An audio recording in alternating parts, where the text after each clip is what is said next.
Bien, bonsoir à tous. Merci d'être avec nous ce soir pour une communication qui ne restera qu'à l'état de communication, j'espère, en tout cas pour la soirée. C'est de la communication de crise. Nous avons la chance d'avoir parmi nous ce soir un panel très féminin. Non parce que nous avons fait exprès, mais simplement parce que manifestement, les femmes sont plus concernées et probablement plus à même de gérer les crises en souplesse que les hommes. Et comme aujourd'hui, ce que l'on cherche à faire passer comme message ou comme thème de travail pour les entreprises, et pas que les entreprises, c'est que les crises, ça se prépare, et puis ça se travaille, et puis ça se gère en souplesse. Eh bien, nous sommes absolument ravis ce soir d'avoir parmi nous donc 4 oratrices particulièrement compétentes et que j'aurai l'occasion de vous présenter au fur et à mesure de leurs interventions. Donc voilà, ce soir, communication de crise et responsabilité des dirigeants. On va commencer juste par une brève mise en matière ou mise en perspective en prenant la société, alors Badam Kids, hein, si vous voulez dire Badam Quiz ou Badam Kids ou comme vous voulez, c'est une société qui est gérée depuis plusieurs années par quelqu'un qui arrive maintenant dans la deuxième moitié de sa carrière, dirons-nous, qui a bien fait fonctionner sa boîte, la relève est assurée, tout se passe bien, les actionnaires sont plutôt cool, hein, il n'y a pas vraiment beaucoup de préoccupations, ils pensent sur le long terme. Et puis, le téléphone sonne. Quelque chose qui se passe et c'est manifestement préoccupant. Dans un de leurs centres de production, probablement le plus important, il y a un incendie qui s'est déclaré, les pompiers sont arrivés, il y a des blessés, il y a probablement même des blessés graves, voire des morts. Et donc la question c'est, les journalistes qui arrivent immédiatement sur le site, comment on les gère? Et donc tout de suite, je passe la parole à Emmanuelle Ferrari qui va vous en dire plus. Oui, moi, je me mets à la place dans la tête du dirigeant. En une seconde, en une fraction de seconde, son monde a changé. Tout allait bien. Une seconde après, rien n'est plus pareil. Son cerveau reptilien commence à réfléchir. Qu'est-ce qu'on fait? Qu'est-ce qu'on dit? Son cœur s'accélère. Et tout d'un coup, on a même l'impression que la pièce s'est rétrécie, que l'espace se rétrécit. Et là, il va falloir qu'il soit efficace. Et efficace parce que, comme le disait Platon, le bon pilote est celui dont l'action est efficace dans la tempête. Alors ça veut dire quoi être efficace? Être efficace, ça veut dire dans la façon dont il va gérer l'événement. Il va le gérer avec des équipes qui ne vont pas fonctionner comme d'habitude, puisqu'on est dans un mode de management qui est extrêmement différent, très sous pression. Il va aussi devoir faire appel à des experts, certes internes, mais parfois externes. Vous en avez un panel aujourd'hui, parce que la chose la plus importante qu'il va avoir à faire, et dans l'efficacité c'est extrêmement important, c'est de la prise de décision. Et la prise de décision, quand vous ne savez pas ce qu'il s'est passé, quel est le bilan, est-ce que c'est votre faute, est-ce que c'est pas votre faute, mais la temporalité de l'entreprise n'est pas celle des médias. Donc il va falloir très vite être dans l'efficacité. Et dans la communication, finalement, être efficace, ça veut dire quoi? Ça veut dire d'abord savoir vers qui on va communiquer. Et l'entreprise, quand elle fait face à une crise, elle va avoir beaucoup d'enjeux qui vont être mis en... Enfin, il y a beaucoup d'enjeux, que ce soit de la réputation, finance, activité. Et puis surtout, elle va avoir des parties prenantes. Et les parties prenantes, mieux vaut ne pas les découvrir le jour J, parce que vous n'avez pas le temps d'avoir pris le temps de leur parler, de les avoir identifiés, d'avoir partagé avec elles sur vos sujets sensibles, sur les choses que vous faites bien en matière de RSE. Ce jour-là, vous n'avez plus le temps de rien. Donc c'est une communication qui va être très directe. Et si les parties prenantes, vous n'avez pas pris le temps auparavant de les identifier et de partager avec elles, ça va être beaucoup plus difficile de leur parler. Parce que on préfère taper sur quelqu'un qu'on ne connaît pas. Communiquer aussi, le deuxième point, c'est quoi dire. Donc ne pas prévoir, c'est déjà gémir, effectivement. La deuxième chose, c'est quoi dire. Alors souvent, je ne sais pas si vous l'avez entendu quand même, on en a, depuis un certain temps, on a pas mal de crises, hein, notamment des crises que nous, on pense comme des cas d'école, c'est que la gestion de la crise, en fait, ça donne son sens et son contenu à la communication. On ne peut pas communiquer en crise si on n'a pas pris de décision. Et vous le sentez très vite lorsque l'entreprise, son discours est creux. Et ça donne déjà une tonalité sur comment elle la gère. Et ça, c'est pareil.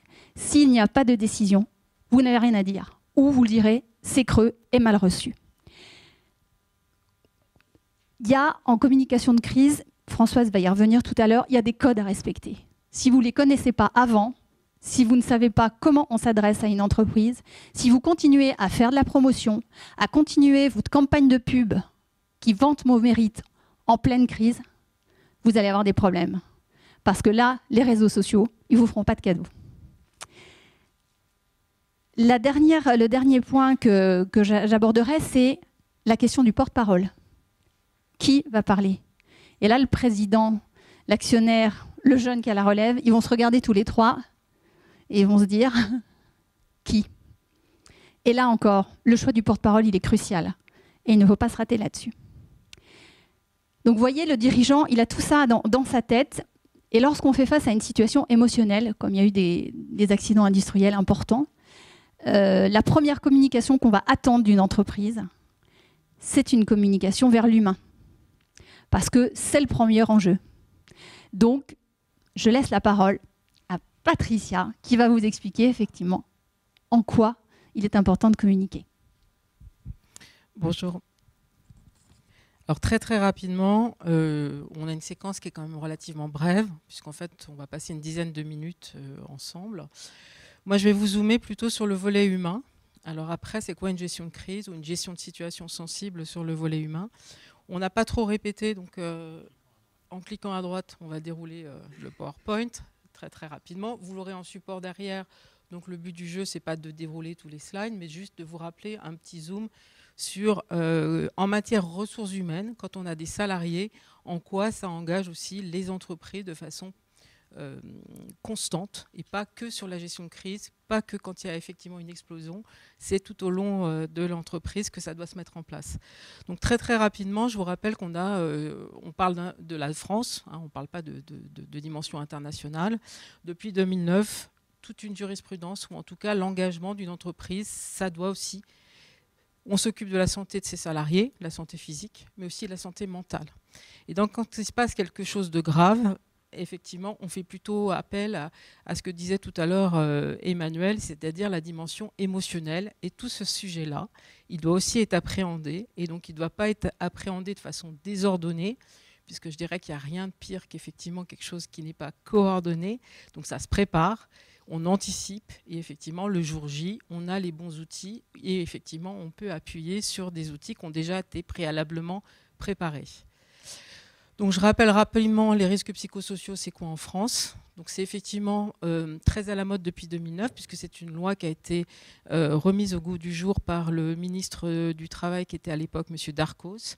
C'est effectivement des thématiques de stress au travail, de violence et d'incivilité sur le lieu de travail, mais aussi de choses plus graves, de suicide ou de choses comme ça, mais aussi de harcèlement moral et ou sexuel. Et donc effectivement, la jurisprudence, ou en tout cas l'actualité, met en avant que ces nouveaux thèmes sont aussi, rappellent, une obligation pour les entreprises. Donc GSS, nous, dans notre jargon, on appelle ça gestion de situation sensible ou de gestion de crise. Et puis risques psychosociaux, ou RPS, c'est effectivement la loi auquel je vous faisais référence tout à l'heure.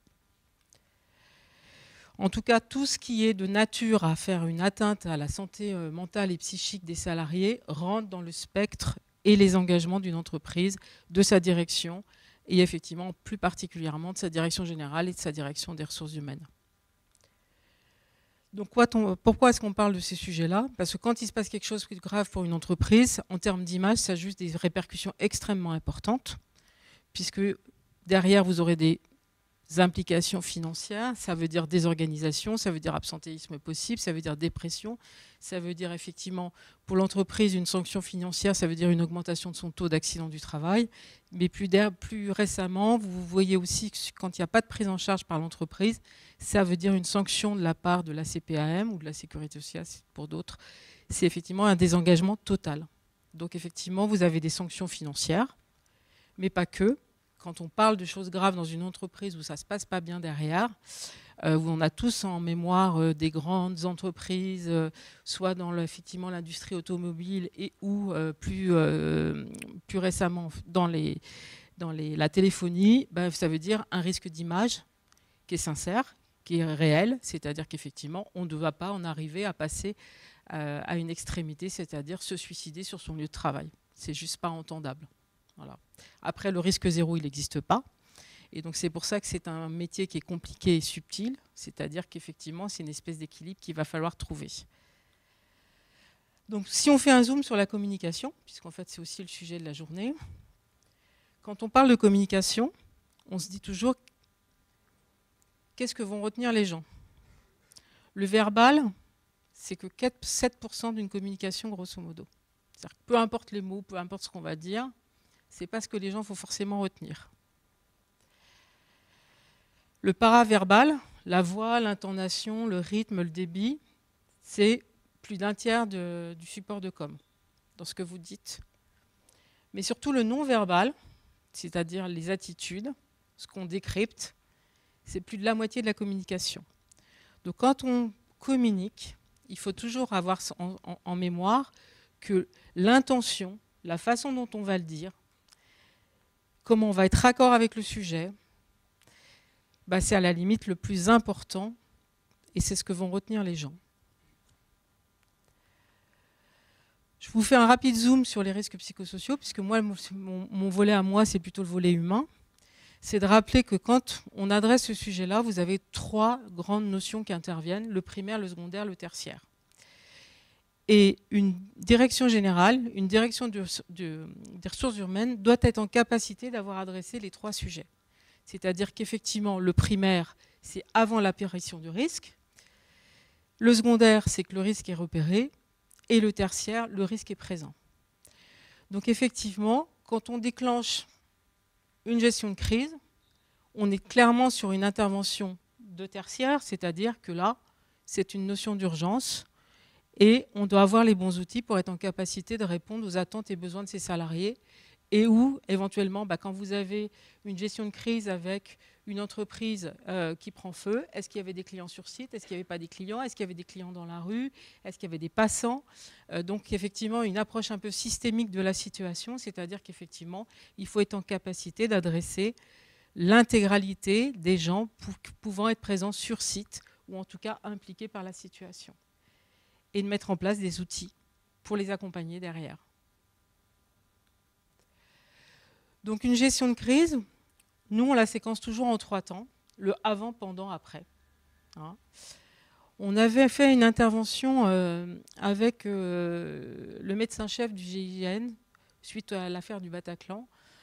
Et en fait, on s'est aperçu qu'on avait tout à fait les mêmes façons de gérer les situations de crise, c'est-à-dire qu'effectivement, il y a toujours un avant, un pendant et un après, ou en tout cas, c'est nous, enfin, notre interprétation des choses et la façon de séquencer les choses avec nos partenaires, nos clients et assureurs et autres.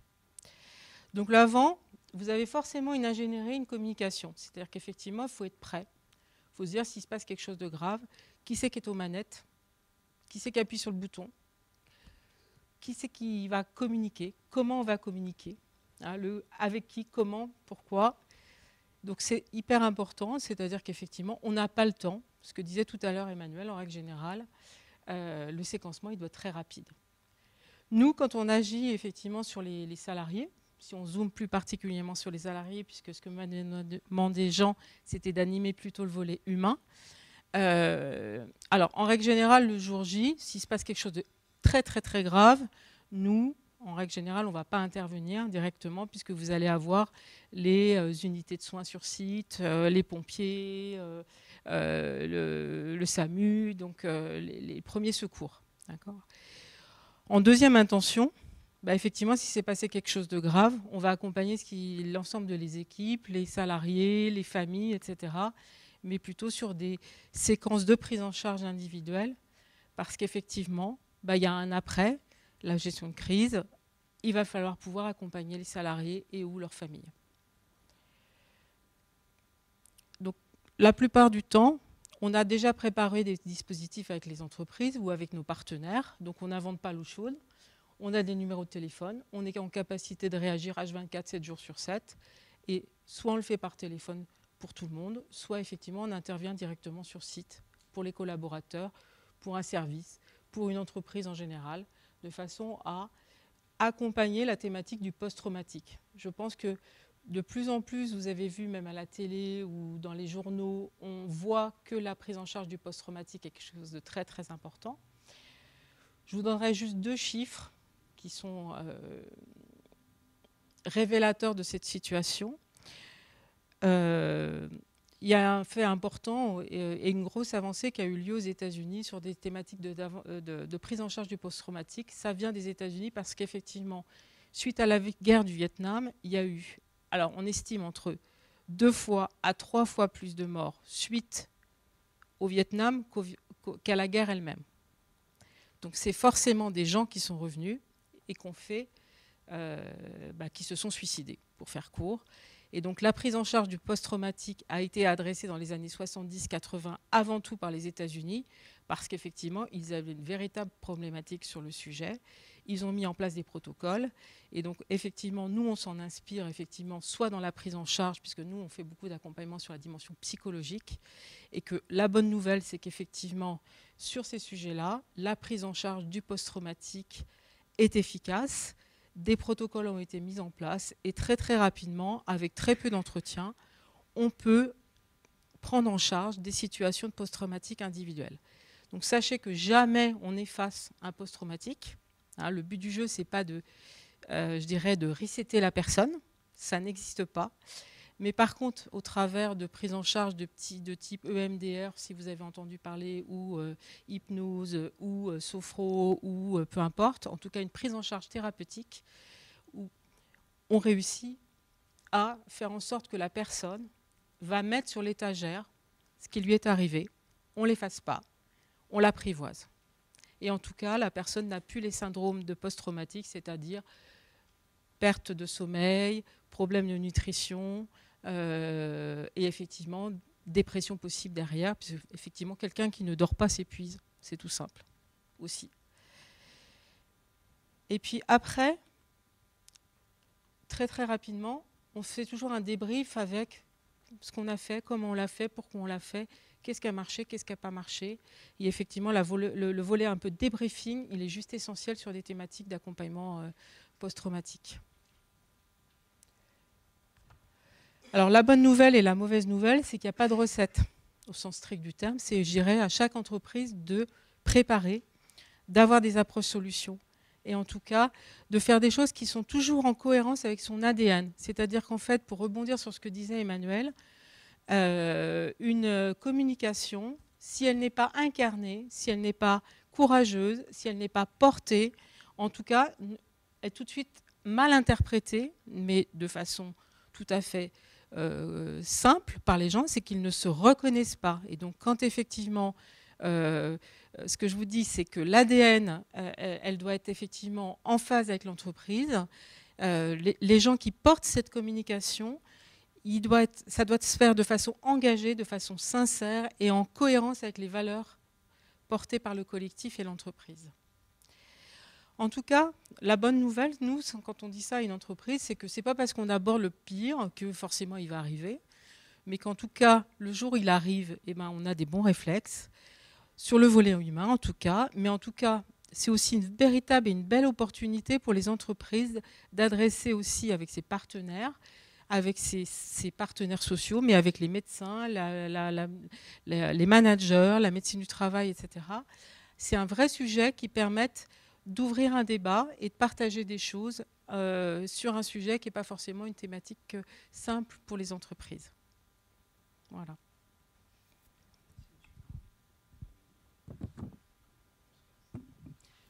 En annexe, vous avez les deux petits arrêts de jurisprudence qui sont très très importants sur le sujet. C'est l'arrêt amiante, sur le sujet des risques psychosociaux, mais plus récemment l'arrêt Air France, qui est la Cour de casse, qui a rendu, entre guillemets, en tout cas, sur la thématique de la faute inexcusable de l'employeur.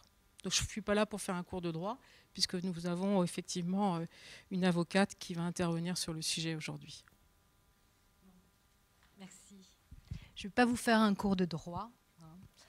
Je vais essayer d'attirer votre attention.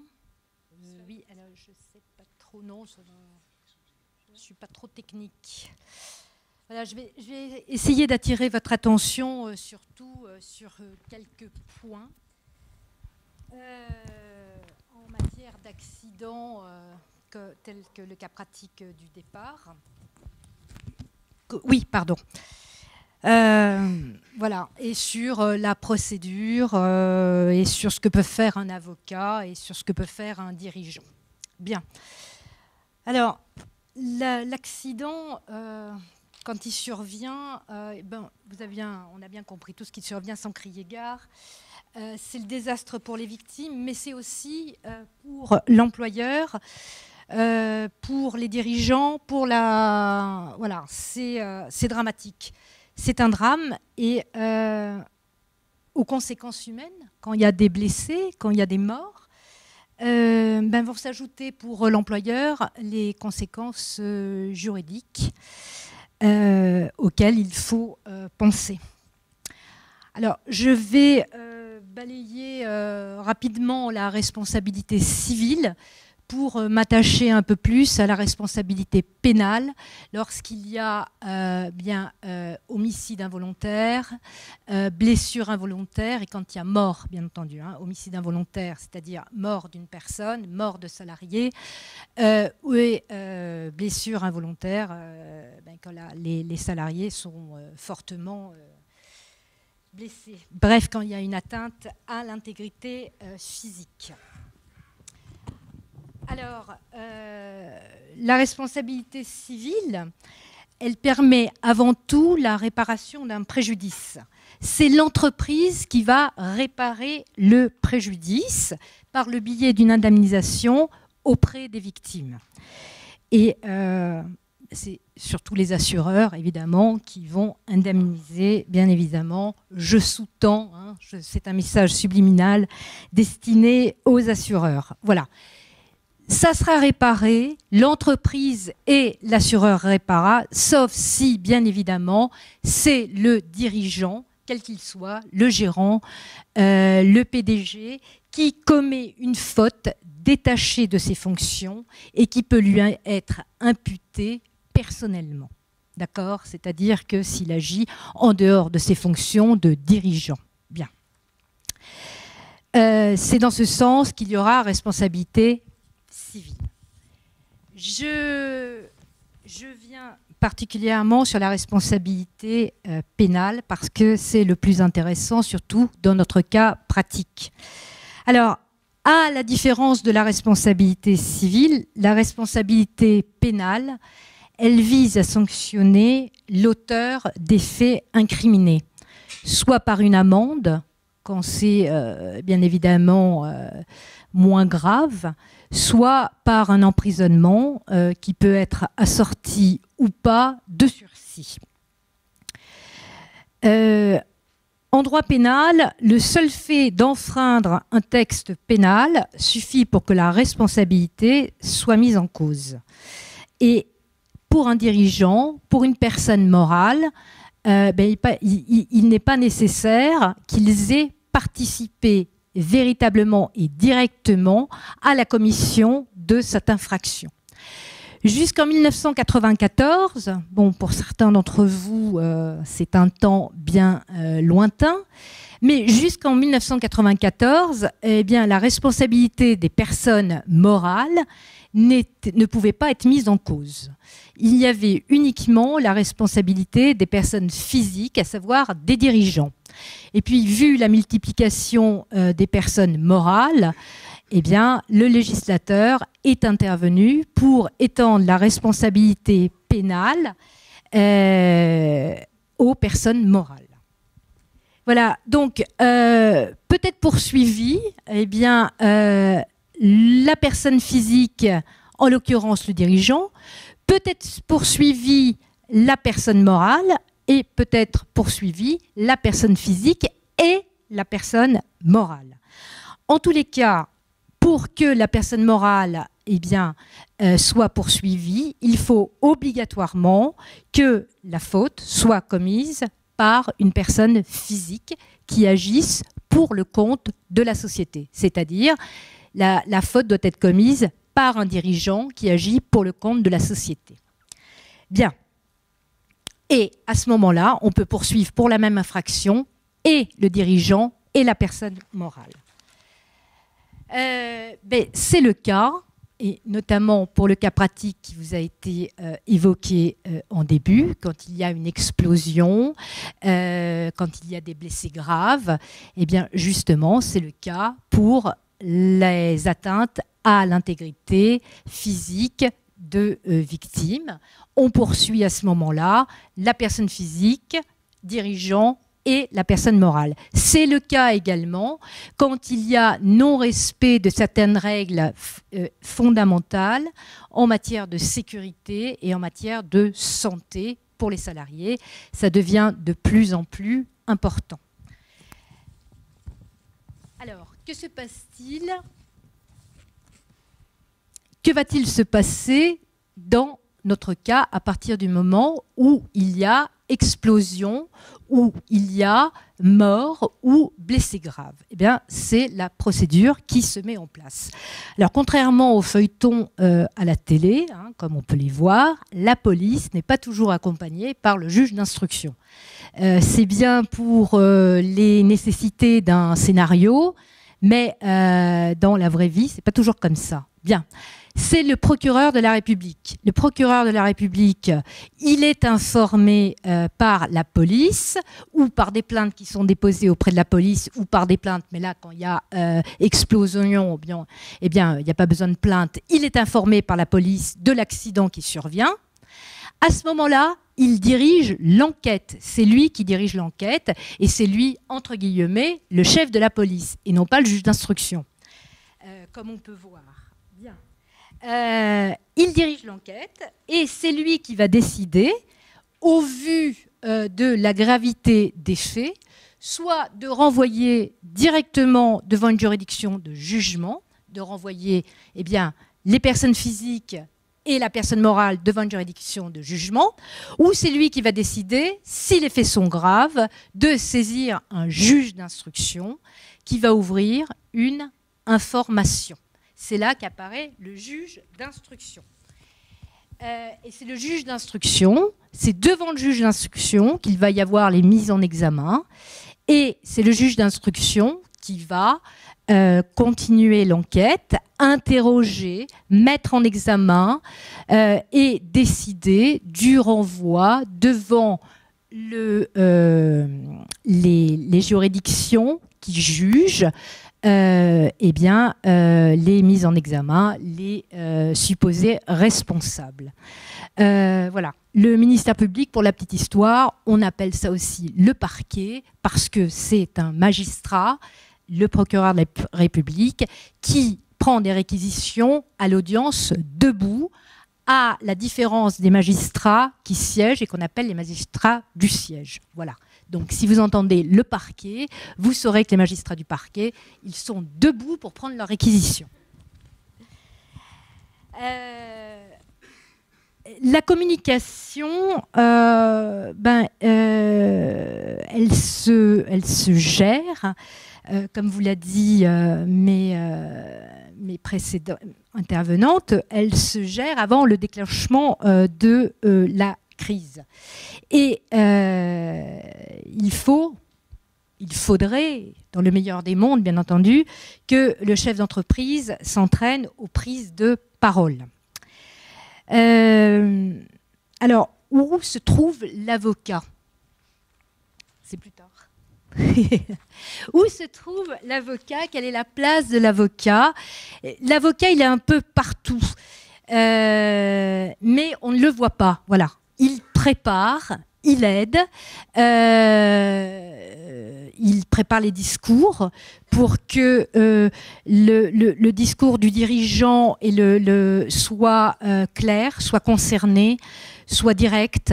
Ça n'a rien à voir, mais je vais vous parler je vais juste évoquer l'avocat qui avait pris la parole pour le mari de la joggeuse, Jonathan Daval. Vous vous en rappelez tous. C'était l'avocat qui avait parlé. Et c'était une communication, mais dramatique, quoi.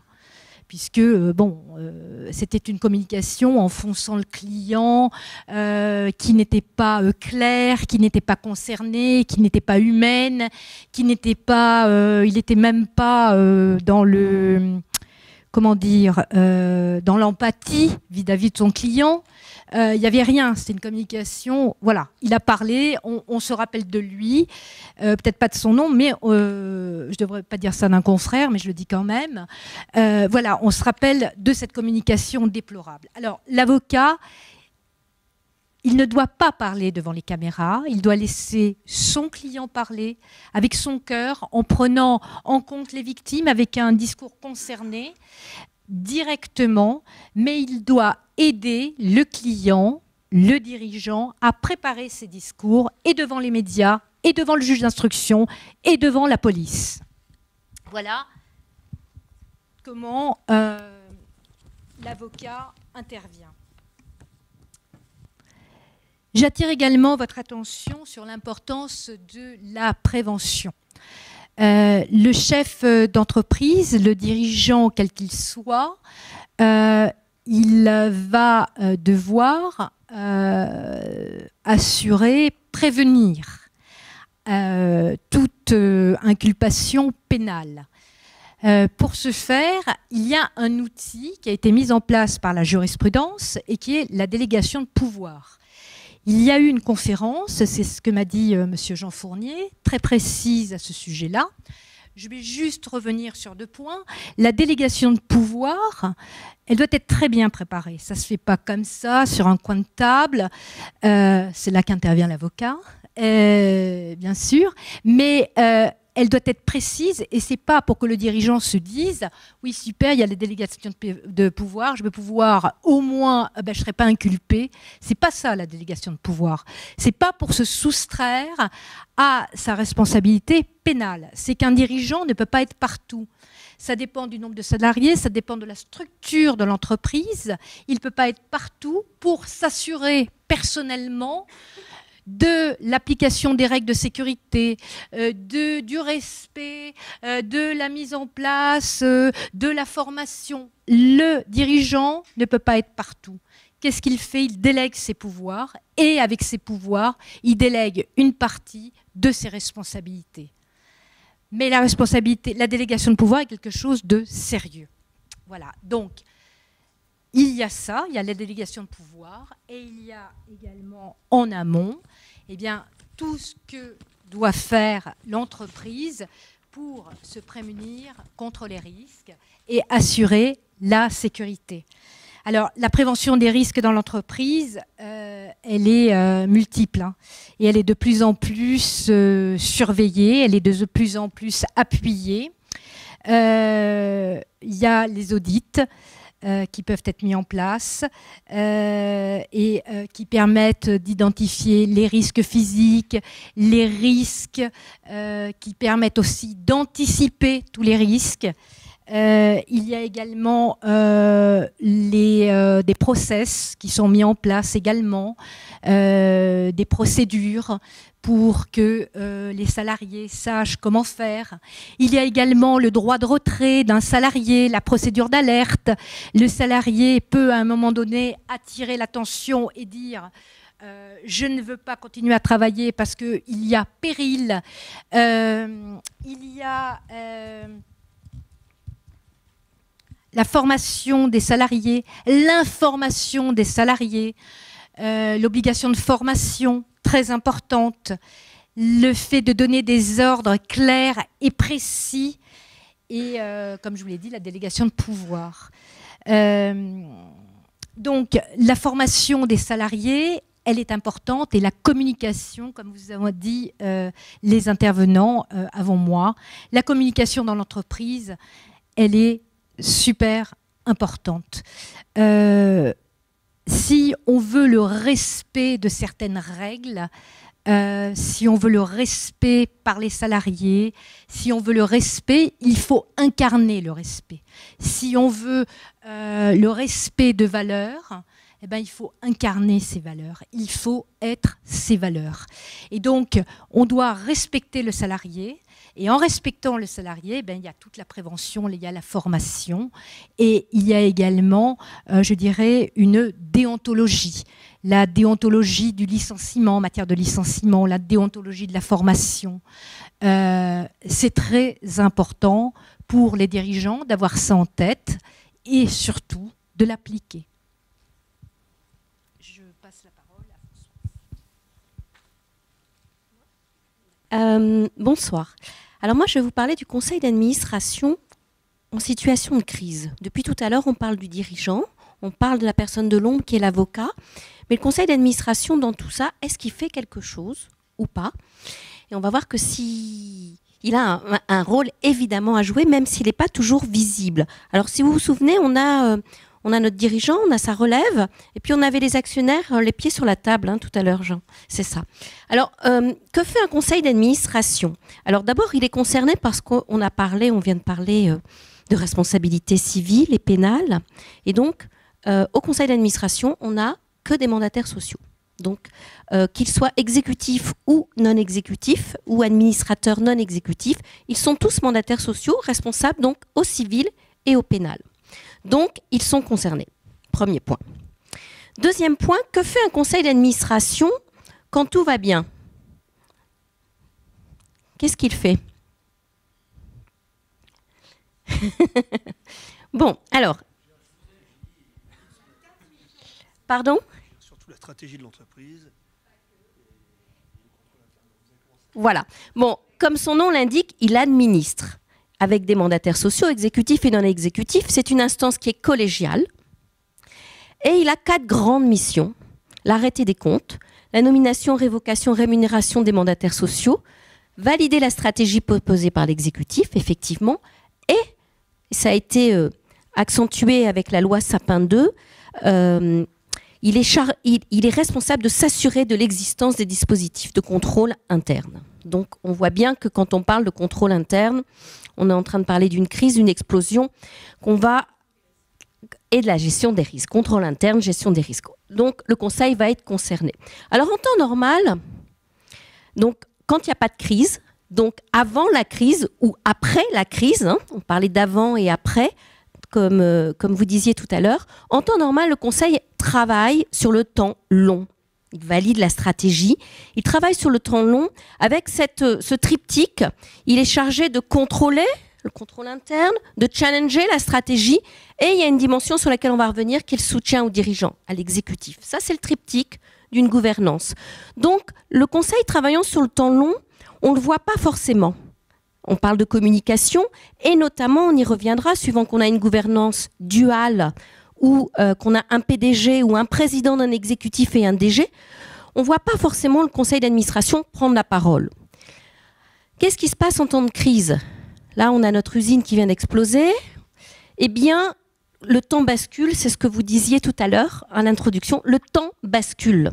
Le temps bascule, on va passer sur le temps court et forcément, puisqu'on a toujours nos mandataires sociaux, qui ont les pieds sur la table, qui étaient tranquilles, tout allait bien, ils sont mandataires sociaux, ils sont responsables, donc le conseil lui-même va basculer dans un temps court.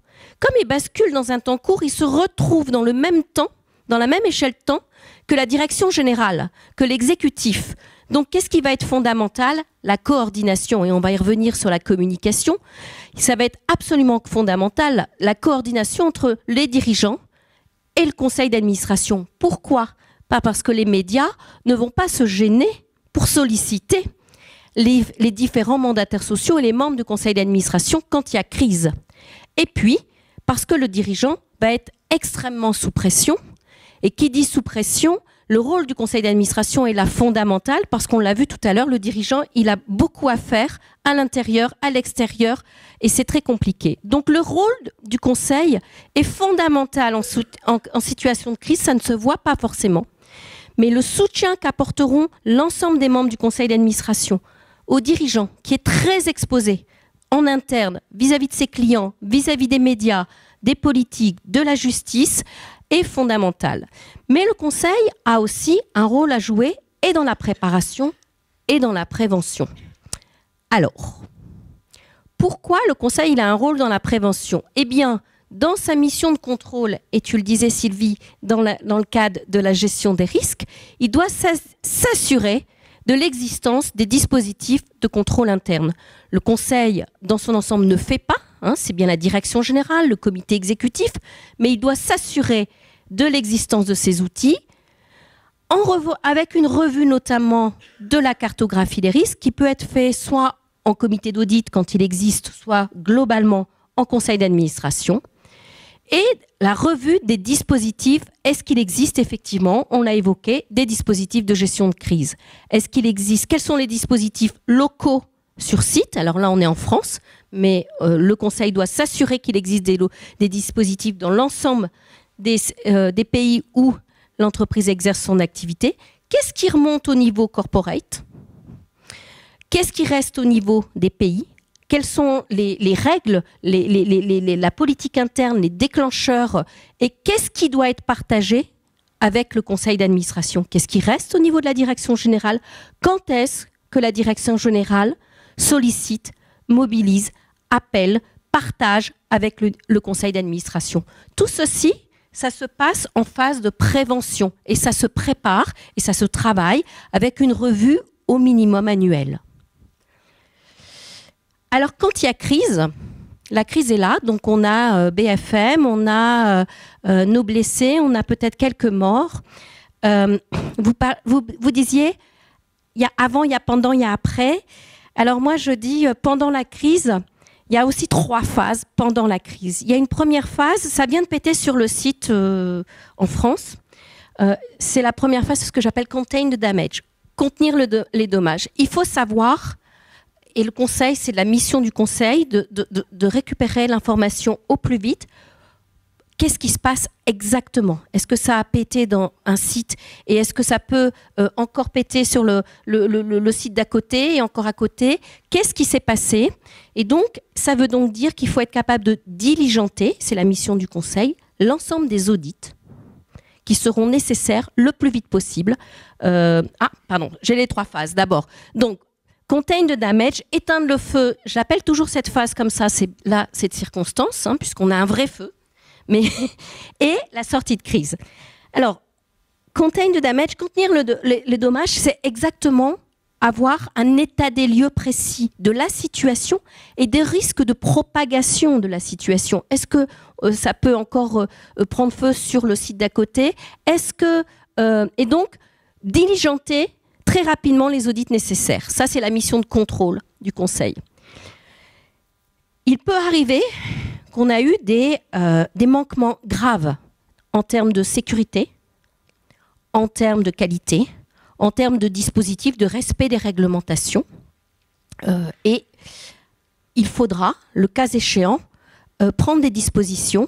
Et s'il faut se séparer d'un directeur ou d'un dirigeant, il faudra le faire. C'est la mission et la responsabilité du conseil d'amener le dirigeant à prendre cette responsabilité. Et ça fera partie aussi des actions qui seront communiquées si la responsabilité, s'il y a eu des fautes ou des manquements graves. Et en parallèle, donc il faut du courage. On dit toujours qu'on voit en situation de crise, si on a un bon conseil, pour soutenir le dirigeant. Et si le conseil est courageux, c'est au plus haut niveau que doivent se prendre les décisions les plus difficiles.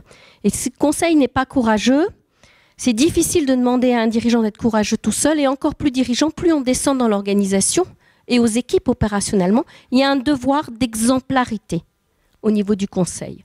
Et donc, ce devoir d'exemplarité, ça s'associe à la fois au courage et au soutien, à l'empathie, au soutien aux personnes qui vont être le plus exposées, c'est-à-dire les dirigeants et les directions opérationnelles des équipes. Et donc, En termes de communication, puisqu'on y revient, on a parlé depuis tout à l'heure du dirigeant. Il est évident que ce sont les dirigeants qui vont communiquer aux salariés, que ce sont les dirigeants qui vont communiquer aux clients, que ce sont les dirigeants qui vont communiquer aux représentants du personnel. Toute la dimension opérationnelle, ça va être du dirigeant. Mais ça fait beaucoup de choses. Et puis, il y a la justice. Et puis, il y a les médias. Et donc, ça fait beaucoup pour un dirigeant, beaucoup en même temps. Et donc, il est souvent très important qu'il y ait une répartition des rôles entre ce que va faire l'actionnaire qui était tranquille jusqu'à là, et si c'est le cas, le président du conseil d'administration, si ce n'est pas le dirigeant, parce qu'il se peut qu'il faille parler avec les politiques, parce qu'il se peut qu'il faille parler avec le département, avec la région, parce qu'il se peut qu'il faille imaginer que sa société, ses actionnaires, et c'est la famille qui a le contrôle, mais que la société est aussi cotée en bourse. Et il se peut que le cours de bourse s'effondre. Il se peut donc qu'il faille parler aux analystes financiers. Donc toute cette dimension de communication, non pas aux équipes, non pas aux clients, aux représentants des salariés, mais à l'ensemble des parties prenantes par rapport à l'ensemble des conséquences que pourront avoir, elle est à se répartir entre les dirigeants et le conseil d'administration. Le conseil, là encore, qui est là pour assurer la pérennité, le long terme de l'entreprise, devant s'assurer de sécuriser la communication financière, s'assurer de communiquer avec l'État, la région, la collectivité. Éteindre le feu, il s'agit de reprendre le contrôle. Reprendre le contrôle, ça veut dire une fois qu'on a l'ensemble des audits, le diagnostic, il va falloir prendre des décisions. Comme on disait tout à l'heure, tout le temps qu'on n'a pas pris de décision, on ne peut pas communiquer. Prendre des décisions, ça peut être aller jusqu'à fermer un site. Ça peut être fermer un site momentanément, le temps de faire des réparations, ça peut être construire une autre activité à côté. En tout cas, reprendre le contrôle, ça veut dire aligner deux choses. Aligner les actes et la communication. Et la communication à l'ensemble des parties prenantes faite par le dirigeant et le conseil d'administration. Et on dit toujours « talks are not enough ». En situation de crise, il faut un alignement total entre les actes et la communication.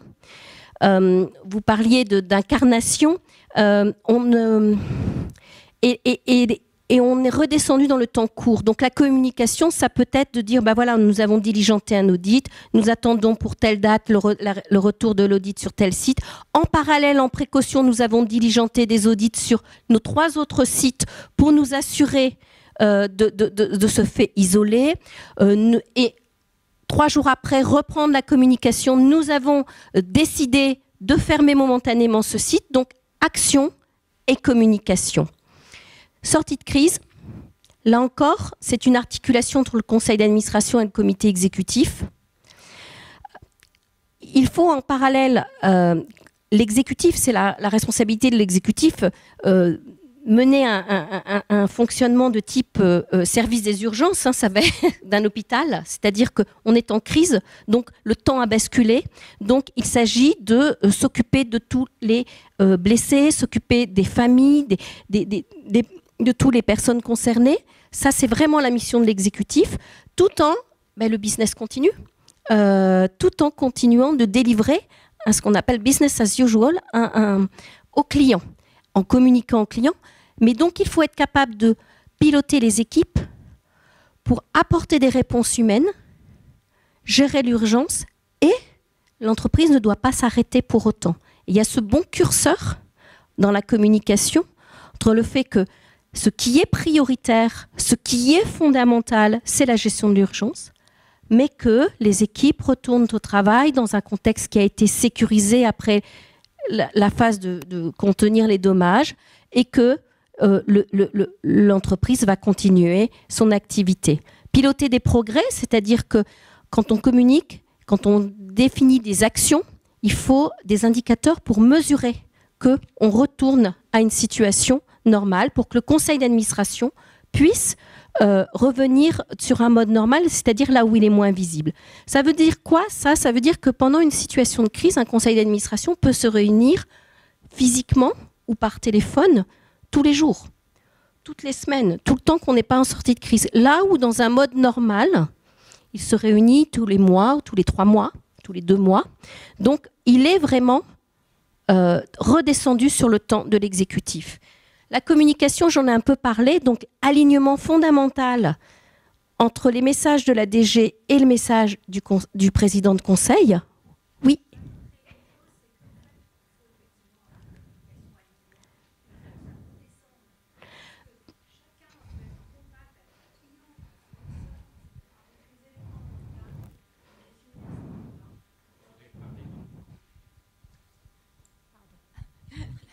J'allais un pas plus loin et assez rapidement parce que ça se propage très très vite, les éléments de langage. C'est que ces éléments de langage qui sont définis entre les administrateurs, le DG, le président, etc., doivent très vite être donnés à l'intérieur de l'entreprise parce qu'il ne faut pas oublier que le principal vecteur de communication, c'est à tous les échelons, ceux qui vont être en contact avec les fournisseurs, avec les clients, avec toutes les parties prenantes en fait. Et souvent, on oublie ce niveau-là et ça part parce que les journalistes, ils vont aller chercher la petite bête aussi un peu partout. Hein. Ils vont aller à la sortie, on l'a vu dans les crises bancaires, et interroger tout et son... Je ne voulais pas te couper, mais juste... En communication de crise, merci. Il y a un responsable en communication d'une cellule de crise et il est très souvent complètement partie prenante, invité du conseil d'administration. C'est-à-dire que c'est la mission du responsable de la cellule de crise de piloter le déploiement de la communication qui est pas juste de la communication pour informer les médias, mais de la communication de ce qui se passe, de ce qui est fait, de ce qui va être fait, et pour apporter de l'information aussi, de l'information. Donc, alignement de ces messages, c'est fondamental. L'exécutif va plutôt, donc, comme je disais, parler aux salariés, aux clients, aux représentants du personnel, aux partenaires, et très souvent quand même aux médias. Hein. Les médias attendent que ce soit le dirigeant qui incarne. Alors que le conseil, ça peut être, on disait tout à l'heure, soit le président, si ce n'est pas le DG, soit un administrateur référent, que c'est décidé par le conseil d'administration, soit le vice-président.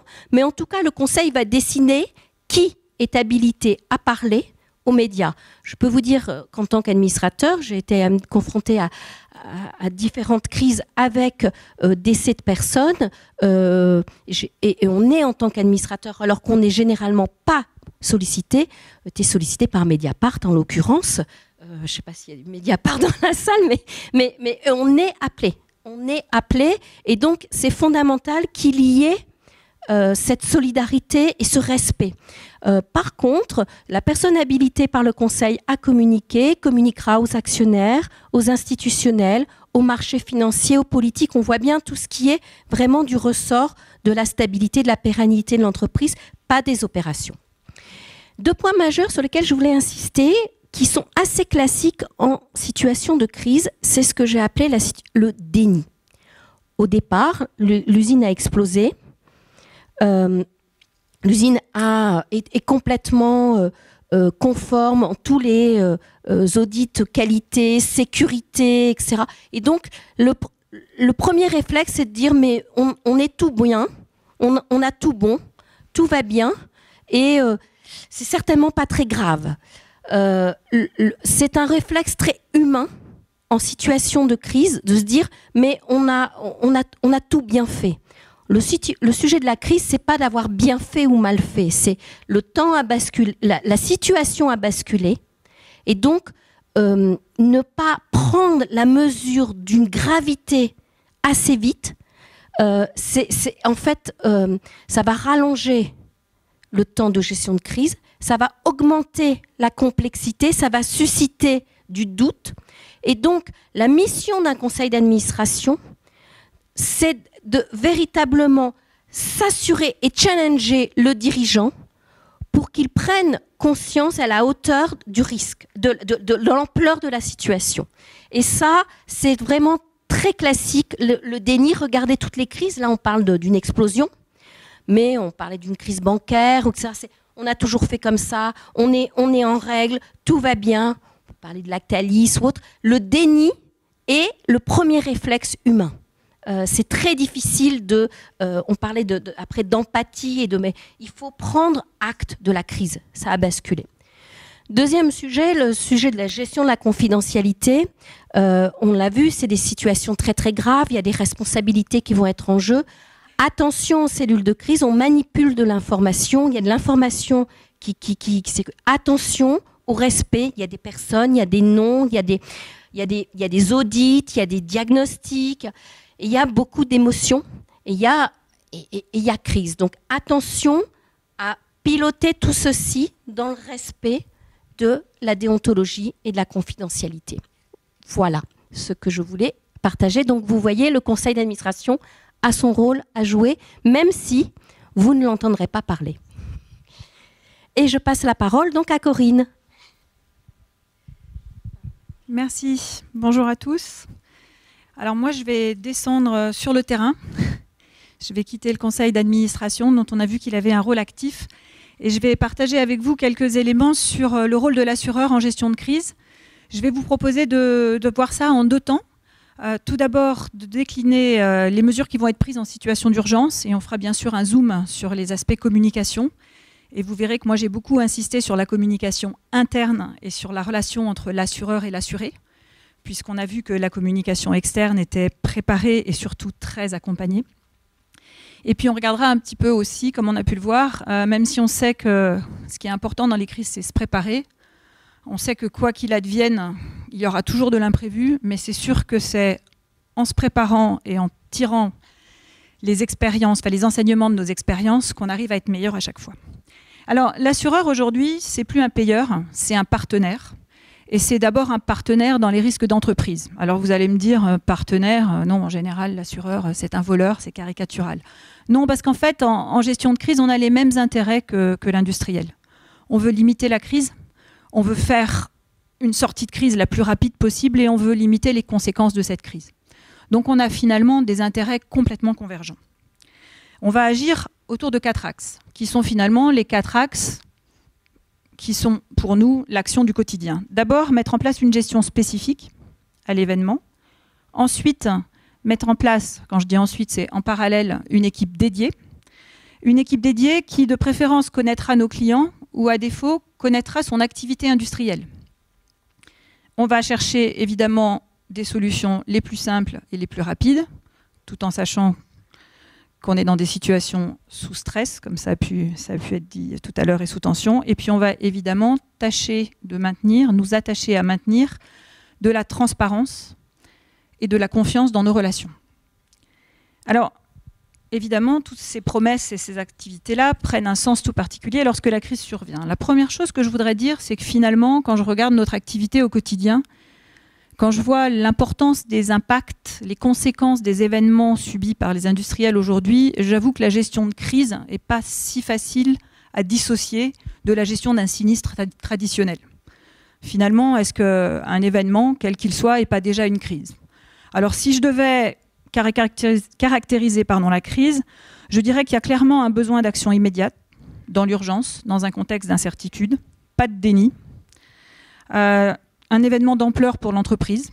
Alors on peut essayer de mettre le mouchoir et de se cacher, mais en général, BFM, l'explosion, on voit très vite. Pourquoi? Parce que dans les cycles industriels courts, la moindre perturbation de l'activité génère soit potentiellement une perte de marché, soit potentiellement un risque sur l'activité.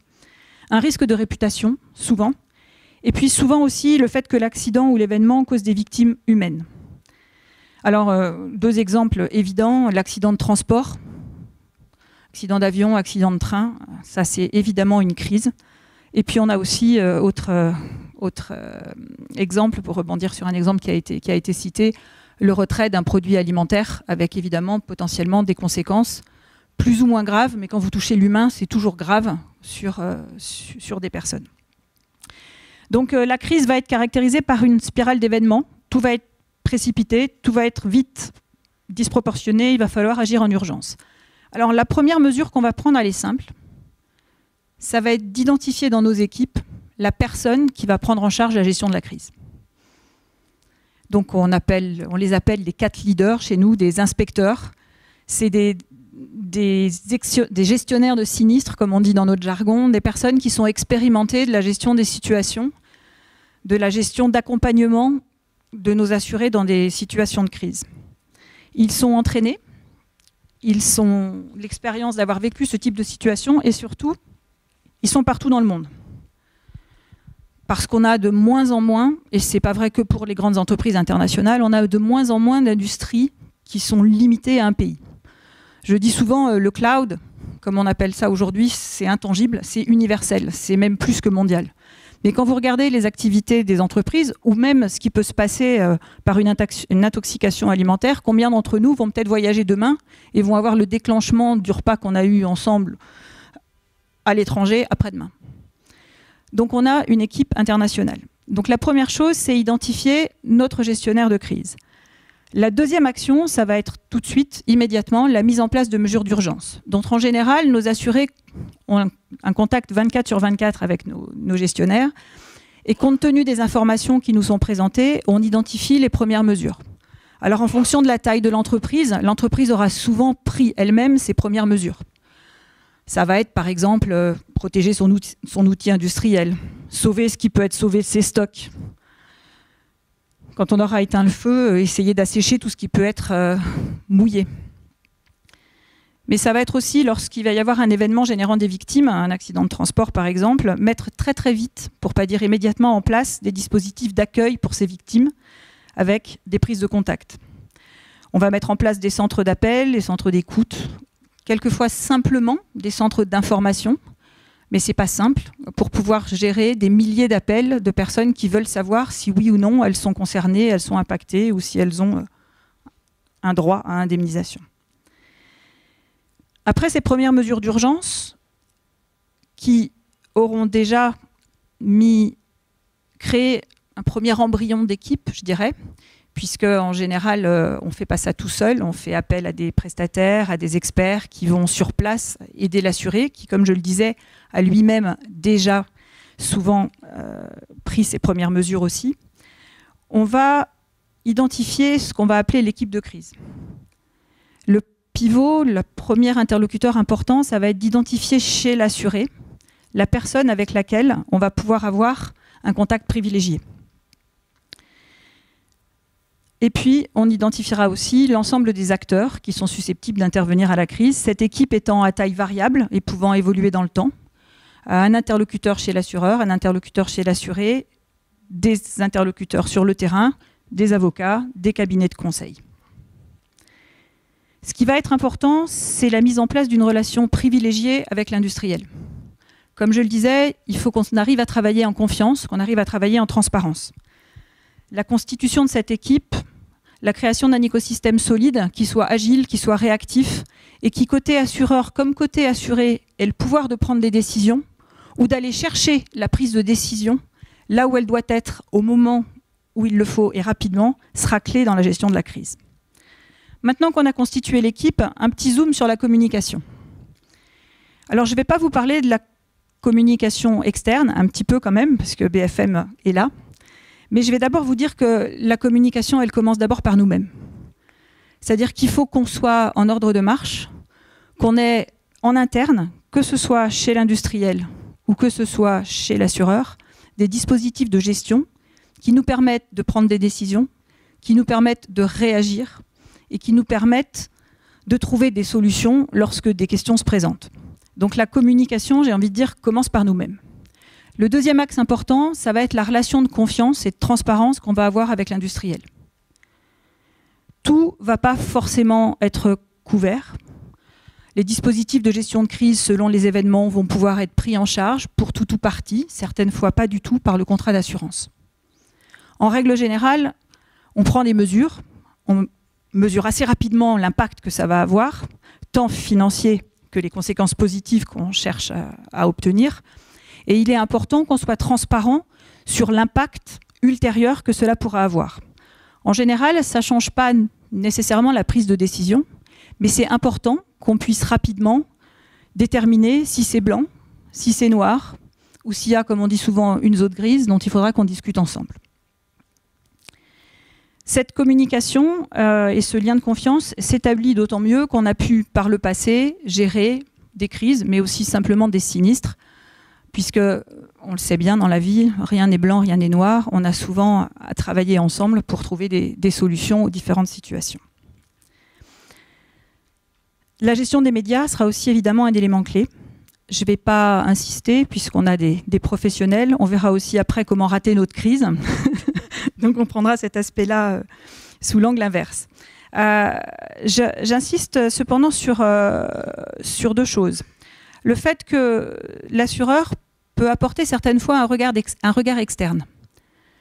L'industriel, on l'a vu tout à l'heure, il va d'abord gérer son activité et c'est normal.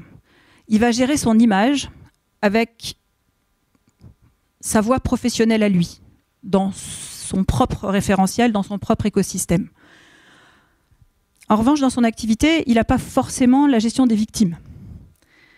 Et l'assureur, lui, c'est son métier, c'est son habitude que de gérer les conséquences des événements sur les victimes extérieures. Donc l'accompagnement de l'assuré dans la communication sur la gestion des victimes, sur l'importance de les écouter, sur l'importance de mettre des dispositifs en place pour qu'elles soient accueillies, pour pouvoir faciliter, simplifier leur indemnisation lorsqu'elles ont un droit à indemnisation, est un élément important. Pourquoi ? Parce que ce n'est pas forcément le réflexe de l'industriel, mais parce que ce sont des éléments positifs et ce sont des éléments qui vont pouvoir lui permettre de redorer son image. Donc ça, c'est un élément important.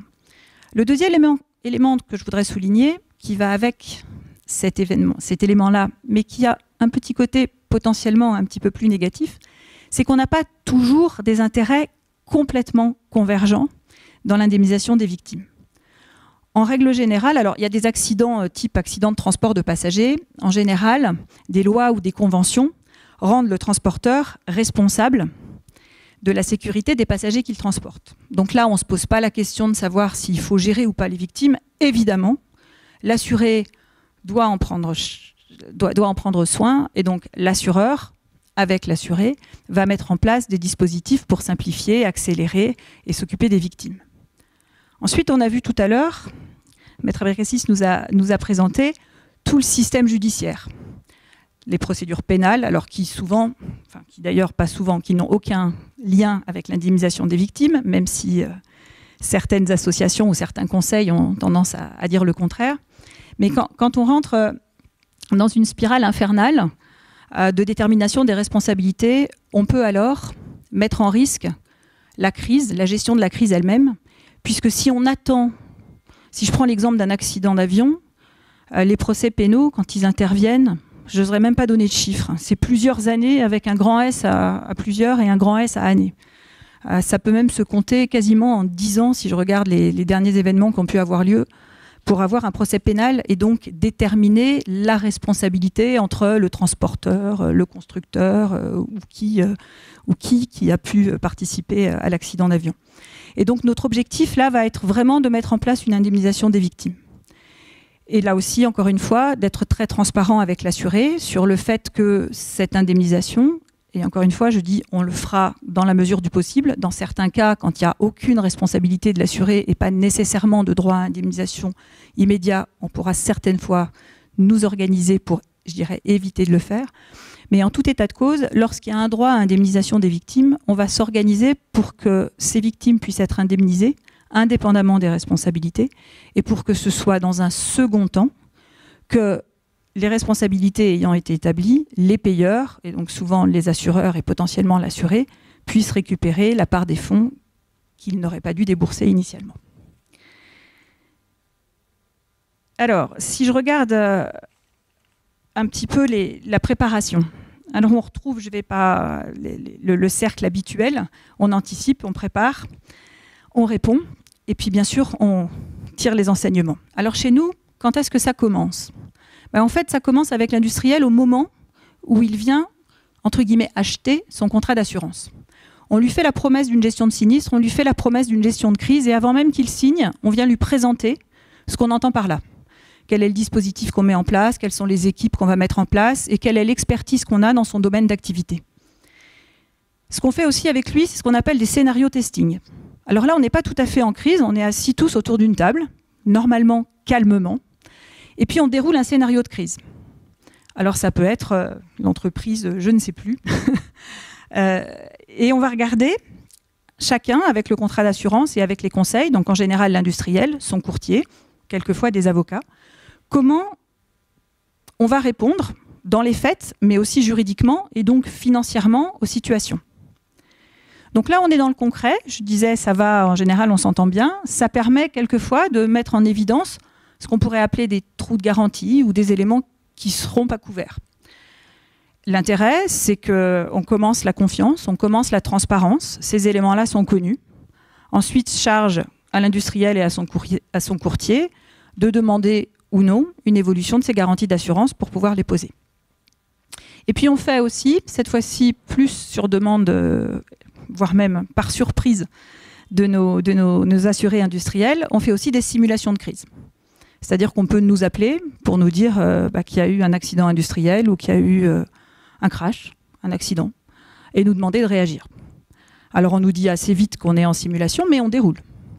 Et puis on fait ensuite des retours sur expérience. Parce que le point le plus important, c'est effectivement le retour sur expérience. Un petit point important avant de conclure, c'est que ces travaux préparatifs et ces retours sur expérience sont aussi intéressants pour l'industriel dans sa relation à l'assureur. Plus on est confiant dans la gestion du risque de l'assureur, de l'industriel, pas que dans sa gestion de crise, mais dans sa gestion de risque, plus on va considérer que son risque est meilleur. Donc il peut bénéficier d'une situation d'assurance, je dirais, avec des tarifs, si je peux rentrer dans cette logique-là, intéressants.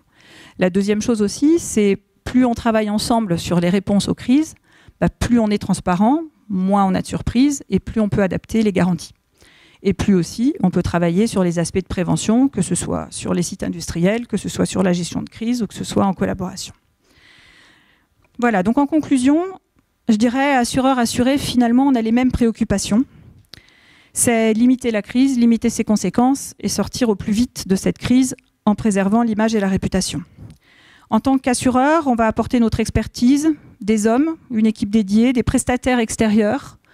Alors, comme je le disais tout à l'heure, du conseil, de l'avocat, des experts, des prestataires avec lesquels on a l'habitude de travailler pour constituer une équipe solide, agile et réactive. Le règlement des indemnités prévu au contrat d'assurance, j'en ai pas parlé, parce que notre métier, ça va être de trouver des solutions avec l'assuré. Et lorsqu'il les aura trouvées, de libérer les règlements de façon à ce que la mise en place de ces solutions soit facilitée. Et s'il ne trouve pas les solutions, de mettre en place les solutions. Et le règlement s'inscrit dans la démarche, je dirais, naturellement. Et puis la dernière chose peut-être que je pourrais donner, c'est le point important qu'on apporte souvent, c'est notre expertise dans la gestion des victimes. C'est un des points importants dans la gestion de la crise, mais c'est aussi un des points très importants dans la communication. Ça a un impact non négligeable sur la réputation.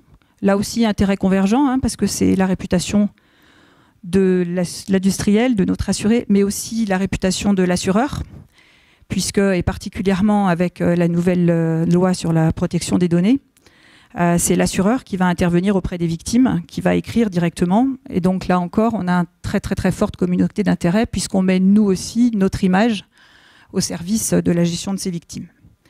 Et donc là aussi, comme on l'a dit tout à l'heure, la communication, l'écoute, l'empathie, l'accompagnement et l'identification de solutions simples et rapides seront au cœur de notre crise. Voilà.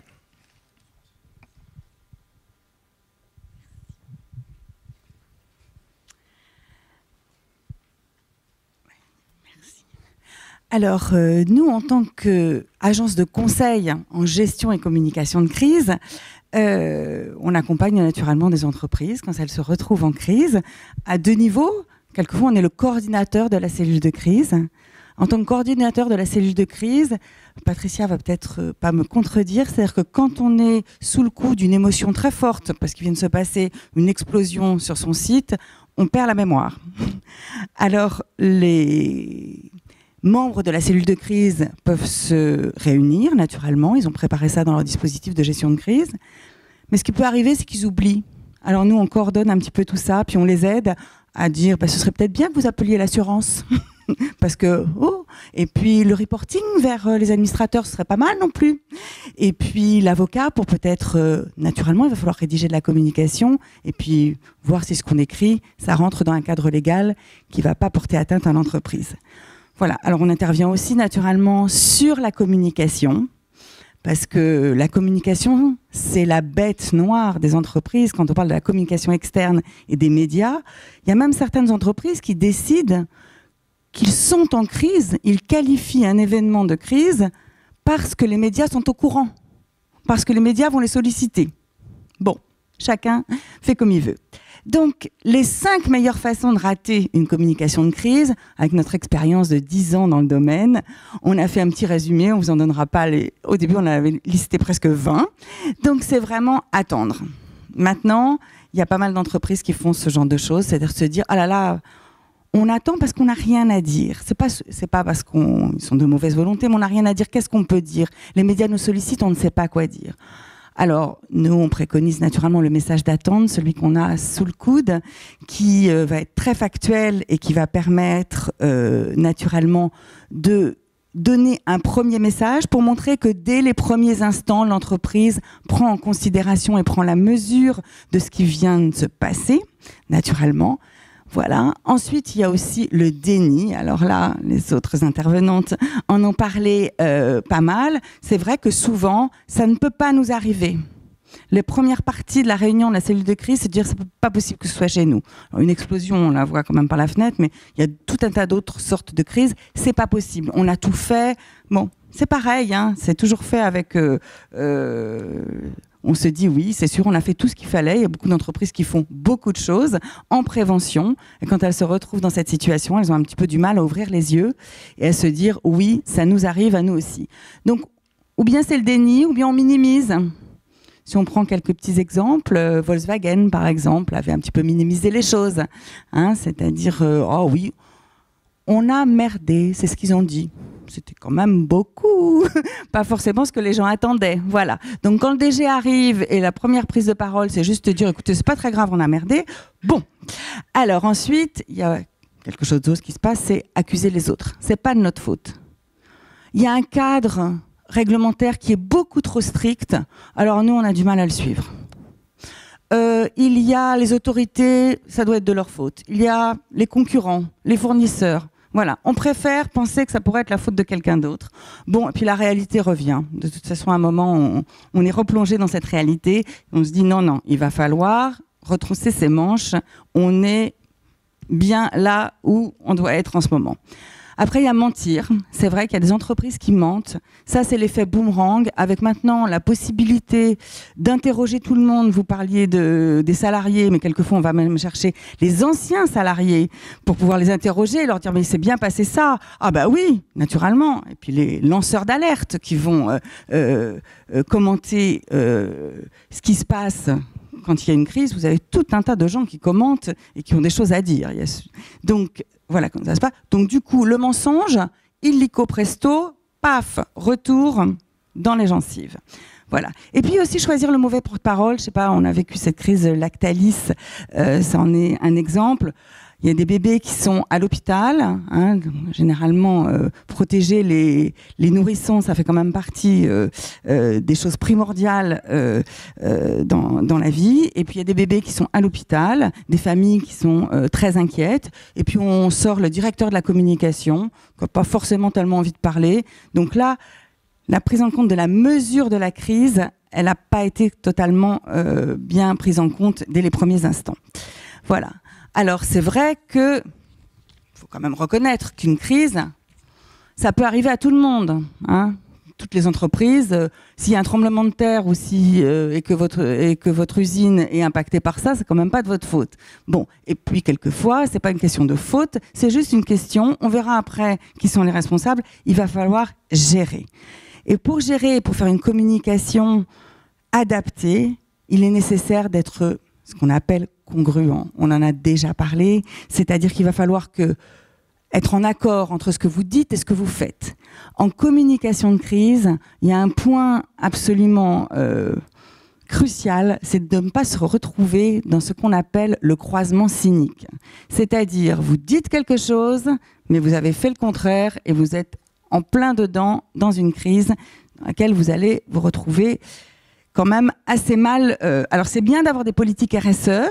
Naturellement, on s'appuie beaucoup dessus pour les éléments de langage quand on veut faire une communication, mais il faut que cette politique RSE, elle ait quand même un minimum, enfin même un maximum de réalité dans la manière dont l'entreprise gère ses salariés, sa manière de faire, et tout et tout. Donc voilà, c'est absolument important. L'image de l'entreprise, quand vous vous retrouvez dans un croisement cynique et la réputation, sincèrement, c'est très compliqué de redresser la barre après. Quand le paquebot est lancé sur ce cap-là, ça va être compliqué. Et puis, on va peut-être passer aux réseaux sociaux, naturellement, qui ont changé tout dans la communication de crise. Nous, quand on a commencé à être consultante en gestion et communication de crise, on vous avoue que plein de fois, on disait la décision de communiquer, elle se fait en cellule de crise. Peut-être ça va être possible. Peut-être oui, peut-être non, ça faisait partie. C'était pas toujours systématique. Alors là maintenant, c'est quand même sincèrement rarissime qu'on dise ah non, il faut pas communiquer. Généralement, dès que ça arrive, on commence déjà à préparer les éléments de langage. Si on veut les mettre à la poubelle à la fin parce que personne ne les demande, tant mieux, c'est pas grave, mais au moins on les a sous le coude. Donc voilà, la petite photo du Titanic. D'ailleurs, le Titanic, on parle de la première gestion de crise liée à une entreprise quand c'est arrivé, parce que c'est vrai qu'ils ont été sollicités par toutes les parties prenantes. C'est la première fois qu'une entreprise était aussi impactée à tout niveau et que les médias en faisaient un tel ramdam. Naturellement, c'est quand même normal. Tout ça parce qu'au début, ils avaient dit que quand même ça coulerait jamais. Hein. Un petit croisement cynique, là encore. Donc, l'opinion, voilà, est devenue une nouvelle partie prenante. Donc ça, c'est vraiment clair qu'on peut citer un exemple qui est absolument incroyable, qui a eu lieu l'année dernière, vous devez vous en souvenir, avec United Airlines. Je ne sais pas si vous vous souvenez, il y a une personne qui a été sortie de l'avion, traînée sur le sol par l'équipage, parce que l'avion était en surbooking, que naturellement, en respectant les procédures, ils ont dit on vous offre $500 pour sortir de l'avion. Personne n'a voulu sortir. Tout le monde a commencé à sortir son smartphone. Bon, deuxième étape, on vous propose $1000 pour sortir de l'avion. Et là, personne n'est sorti. Alors là, tous les smartphones sont sortis.